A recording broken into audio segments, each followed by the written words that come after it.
Сәлем достар, сіздермен бірге астрономия және технология каналы. Және достар, бүгін біз сіздермен бірге Уран планетасымен танысатын боламыз. Жалпы Уран планетасы қандай планета? Ғаламшардағы ең суық және сыртқы соңғы планета бұл Уран болып есептеледі. Жалпы бүгін біз Уран жайлы толықтай ақпарат алатын боламыз. Олай болса, біз бастаймыз.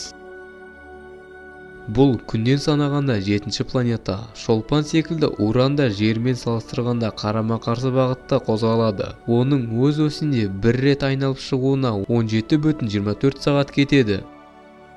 Урандағы жыл мезгілдері. Жер секілді Уран да өз осінде көлбеу орналасқан. Сондықтан да мұнда да жел мезгілдері бар. Алайда Урандағы мезгілдер жердегіден мүлдем өзгеше. Урандағы бір мезгіл шамамен 20 жылға созылады. Планета күннен өте алыс орналасқандықтан мұндағы жаз бен қыстың температуралары арасындағы үлкен айырмашылық жоқ. Уранның XFK 1998 жылы 8 тамызында түсірген суреті жасыл немесе көк аймақтары мөлдір атмосфераны, сары және сұр аймақтары тұманды немесе бұлтты атмосфераны, ал қызыл сары және қызыл түсті өте қою бұлттарды білдіреді. Уранның ішкі құрылымы. Жер секілді планеталарға қарағанда Уранның ішкі құрылымы қабатты болып келмейді. Оның беті де қатты емес. Ішкі жағы негізінен метан мұзынан тұратын және ядросының мұзды су мен метан және аммоний кіреді.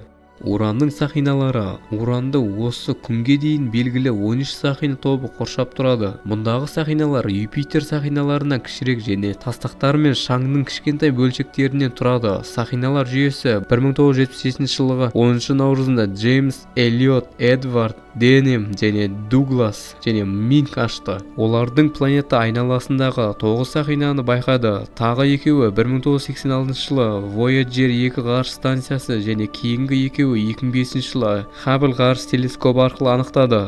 Уран атмосферасы. Уран атмосферасының тереңдігі тіпті ядросына дейін жетеді. Ол негізінен сутегі 83%, гелийден 15% және метанда 2% тұрады. Сонымен қатар уран атмосферасындағы ацетилин секілді көмірсутектердің барлығы да байқалады. Ғалымдардың ойынша, тереңірек атмосфера аммонийдан, судан және сульфидиннен тұрады. Уран атмосферасы 3 қабатқа стратосфера және термосфераға бөлінеді. Тропосфера ең кіші және ең тығыз қатты, стратосфера ортаңғы қабат және термосфера ең сыртқы қабат деп бөлінеді.